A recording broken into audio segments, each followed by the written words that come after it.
Halo, selamat malam pemirsa. Kita berjumpa lagi di acara Sudut Pandang bersama saya, Imam Asyari. Pemirsa, pelecehan seksual masih menjadi masalah serius di Indonesia.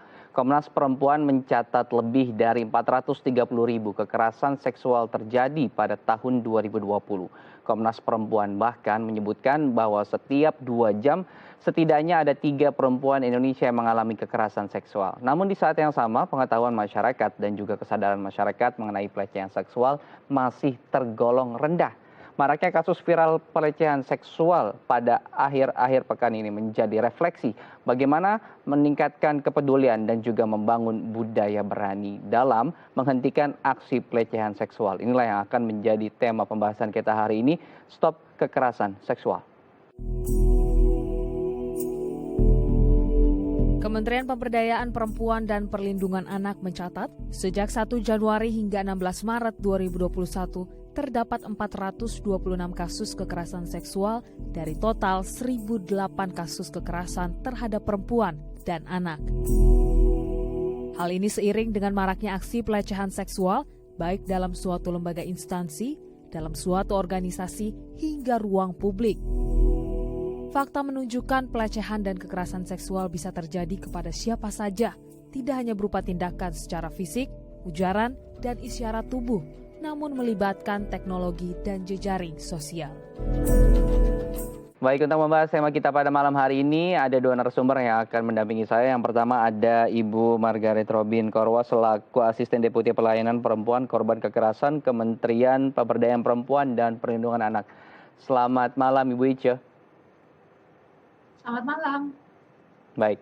Kemudian ada Ibu Elvi Vianita selaku psikolog yang juga akan nanti memberikan keterangan bagaimana cara kita masyarakat agar paham tentang pelecehan seksual yang terjadi saat ini. Selamat bergabung, selamat malam Mbak Elvi. Selamat malam, halo pemirsa semuanya. Baik, saya akan ke Ibu Ica terlebih dahulu. Ibu Ica, kita lihat akhir-akhir ini viral video pelecehan seksual yang terjadi di wilayah Jakarta Pusat. Kalau dari kementerian sendiri, apa sih perlindungan yang diberikan kepada mereka para korban pelecehan seksual, terutama untuk perempuan, Bu? Korban kekerasan itu berhak mendapatkan perlindungan berdasarkan apa yang didelegasikan di dalam Undang-Undang Perlindungan Saksi Korban, yaitu Undang-Undang Nomor 31 Tahun 2014. Nah, di sini disebutkan bahwa korban adalah seseorang yang mengalami penderitaan fisik, psikis, mental, atau kerugian ekonomi yang diakibatkan oleh satu tindak pidana. Tetapi kita akan merujuk lagi yang lebih spesialis, yaitu regulasi kebijakan yang dikeluarkan oleh Kementerian Pemberdayaan Perempuan dan Perlindungan Anak, yaitu penghapusan kekerasan dalam rumah tangga. Di sana dengan jelas disebutkan bahwa korban berhak mendapatkan perlindungan yang diatur di dalam pasal 3 Undang-Undang Penghapusan Kekerasan dalam Rumah Tangga, juga disebutkan di dalam deklarasi penghapusan kekerasan terhadap perempuan maupun anak korban kekerasan. Nah, bentuk perlindungan yang diberikan ini adalah bagaimana korban mendapatkan perlindungan 1 kali 24 jam, terhitung sejak korban melaporkan kasusnya, dan mendapatkan perlindungan sementara oleh kepolisian selama 1 kali 24 jam. Tetapi polisi sebagai aparat penegak hukum tidak serta-merta langsung memberikan perlindungan. Jika itu sudah berproses, maka harus meminta perlindungan, izin perlindungannya dengan meminta surat penetapan dari pengadilan. Pelecehan yang terjadi ya kalau yang viral kemarin karena ada videonya ya, ada saksi juga yang bersedia. Tapi banyak kemudian kasus-kasus juga yang tidak memiliki tadi alat bukti yang cukup kuat. Bahkan tidak ada saksi yang mau memberikan kesaksian saat persidangan. Kalau melihat hal seperti ini, apakah ini kemudian menjadi halangan untuk penegakan hukum dari hal kekerasan ataupun pelecehan seksual, Mbak Ica? Saya pikir yang namanya kekerasan itu harus diproses selama kekerasan itu adalah delik umum, bukan delik aduan. Sehingga kita sepakat bahwa terminologi dari pelecehan seksual itu memang tidak dikenal di dalam Kitab Undang-Undang Hukum Pidana, tetapi yang digunakan di dalam hukum undang-undang pidana itu adalah percabulan. Hmm. Maka sanksi yang diberikan kepada pelaku kekerasan seksual ini, ya kita lihat umpamanya korbannya itu adalah perempuan, maka akan dilihat sesuai dengan sanksi hukum yang diatur di dalam pasal 289 sampai dengan 296 yang diatur di dalam Kitab Undang-Undang Hukum Acara Pidana. Tetapi kalau kita melihat bahwa korbannya itu anak, maka ada lex spesialis Undang-Undang 23 2002 tentang perlindungan anak secara khusus diatur di dalam pasal 76D dari perubahan pertama dari Undang-Undang Nomor 23 2002 yaitu Undang-Undang 35 2014. Di sana disebutkan dengan jelas bahwa setiap orang dilarang melakukan kekerasan atau ancaman kekerasan memaksa anak melakukan persetubuhan dengannya atau dengan orang lain. Bahkan itu juga diatur di dalam pasal 81 dari peraturan perubahan kedua dari Undang-Undang 23 2002 tentang perlindungan anak. Maka sanksi hukum yang diberikan itu adalah paling singkat 5 tahun sampai dengan 15 tahun dengan denda paling tinggi 5 miliar rupiah. Kalau ini delik aduan, maka tidak ada alasan untuk tidak ada usaha untuk mencari alat bukti. Karena memang alat bukti itu diatur dengan jelas di dalam pasal 184 Kitab Undang-Undang Hukum Acara Pidana. Salah satunya adalah keterangan saksi, alat bukti yang dikeluarkan oleh seorang dokter berupa visum et repertum, diminta oleh polisi sebagai penyidik, bahkan goncangan jiwa akibat kekerasan atau pelecehan seksual itu dibuktikan oleh visum et psikiatrikum yang dikeluarkan oleh seorang psikolog.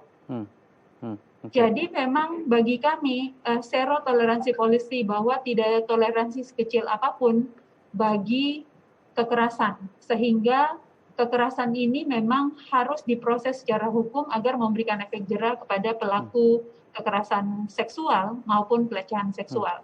Saya akan ke psikolog, ke Mbak Elvi. Mbak Elvi, ada ternyata surat-surat pemberian seperti itu, surat-surat keterangan bahwa terjadi guncangan jiwa pada korban tersebut. Tapi masyarakat kemudian tidak banyak tahu. Mungkin bisa dijelaskan mengenai hal tersebut? Bisa, Mas. Jadi psikolog akan melakukan serangkaian pemeriksaan psikologi untuk melihat sebenarnya ada trauma psikis apa yang tertinggal sebagai akibat dari peristiwa tersebut. Dan itu bisa terlihat jejaknya dari alat-alat psikologi yang bisa dibuktikan keakuratan dan kevaliditasannya. Jadi saya rasa ini sangat perlu sekali ya sebagai penguat pembukti. Oke. Bagaimana memulainya? Karena kita semua terkadang bingung untuk memulai melakukan pelaporan. Masyarakat tahulah kita harus melapor ke Kementerian Pemberdayaan Perempuan dan juga Perlindungan Anak atau Komnas Perempuan atau Komnas yang lain begitu. Kalau untuk psikologi sendiri, apakah menunggu referensi dari PPAI ini atau kemudian bisa datang langsung ke lembaga psikologi untuk melakukan pengecekan tadi, rekam jejak psikolog tadi? Kalau setahu saya sih bisa dua-duanya ya Mas ya. Ada referensi, kemudian datang sendiri juga sebenarnya bisa ya. Lembaga psikologi itu banyak sekali. Bisa di browsing kayaknya di hampir semua kota itu ada. Jadi available hampir di semua kota-kota besar itu semua ada. Oke, baik.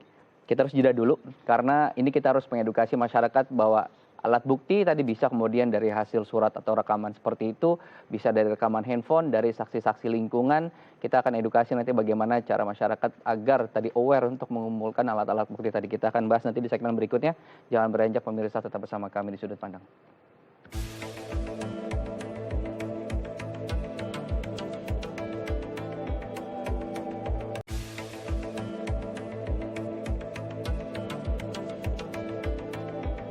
Terima kasih Anda masih bersama kami di Sudut Pandang. Kita akan kembali melanjutkan perbincangan tentang stop pelecehan seksual. Kita ke Bu Elvi. Bu Elvi, ini kan berdasarkan norma ya.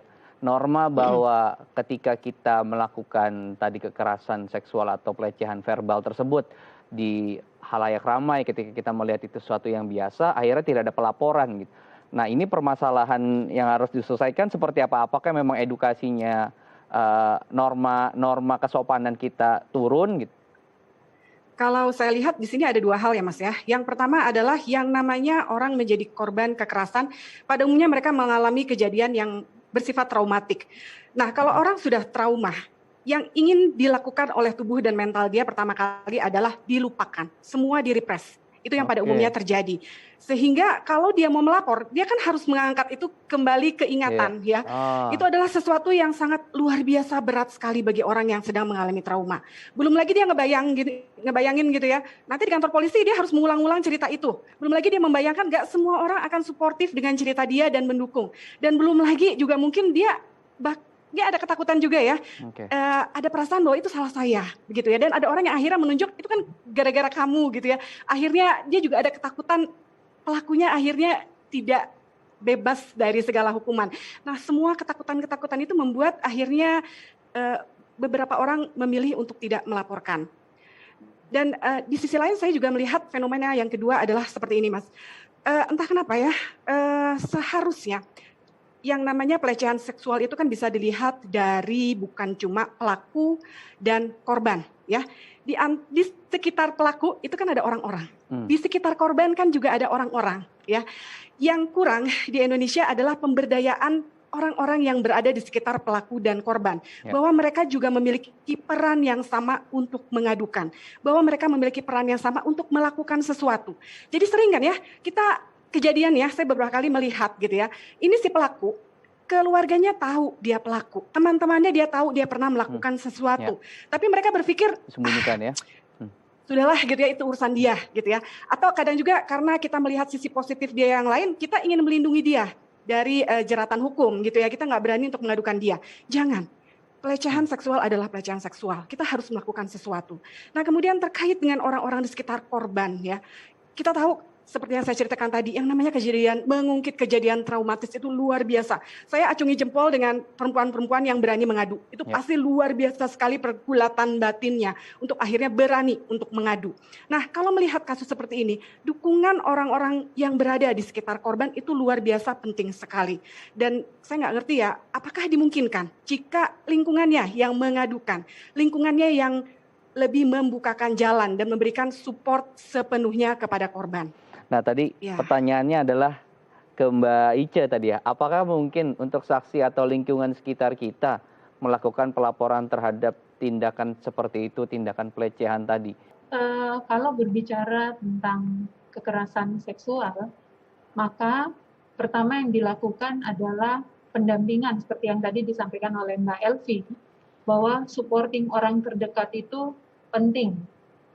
Karena seseorang yang menjadi korban pelecehan seksual atau kekerasan seksual, untuk menceritakan kasusnya saja mereka enggan.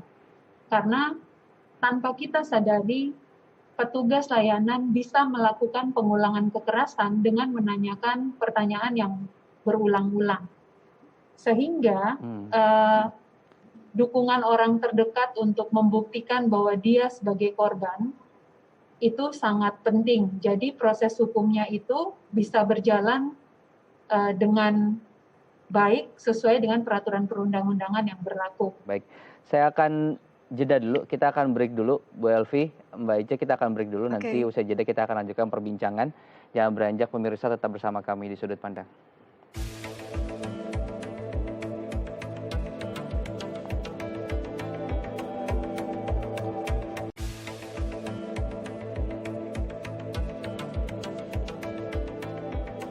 Terima kasih Anda masih bersama kami di Sudut Pandang. Kita akan kembali lanjutkan perbincangan tentang stop pelecehan seksual.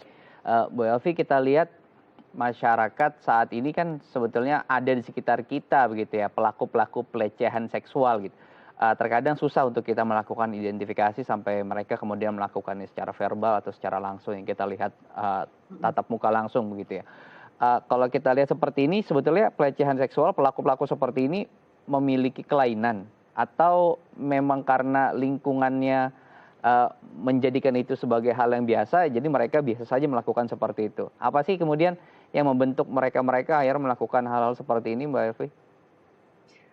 Jadi Mas, teorinya tuh banyak sekali ya, karena banyak juga yang dibahas tipe kepribadian ini, kemudian tipe-tipe seperti ini yang akan mendorong seseorang untuk menjadi atau melakukan perbuatan pelecehan seksual. Ada juga faktor-faktor lingkungan tertentu, itu kompleks sekali. Tapi saya mencoba untuk membuatnya menjadi lebih ringkas dengan melihatnya dari motivasi di balik orang melakukan suatu pelecehan seksual. Jadi pada umumnya ada 3 motivasi besar. Yang pertama adalah adanya kebutuhan seksual yang begitu besar yang tidak terbendung, yang dia tidak tahu bagaimana cara melakukan penyalurannya dengan tepat. Itu adalah yang pertama. Dan yang kedua adalah kebutuhan untuk power, kebutuhan untuk mendapatkan kekuasaan. Jadi oke deh, di situ ada relasi seksualnya, tapi sebenarnya yang dia inginkan adalah sebenarnya perasaan puas ketika saya berada di atas orang lain, memiliki kekuasaan terhadap orang lain. Dan kedua tipe ini biasanya mensasar kalau korbannya wanita ya, tipe wanita yang disasar itu berbeda.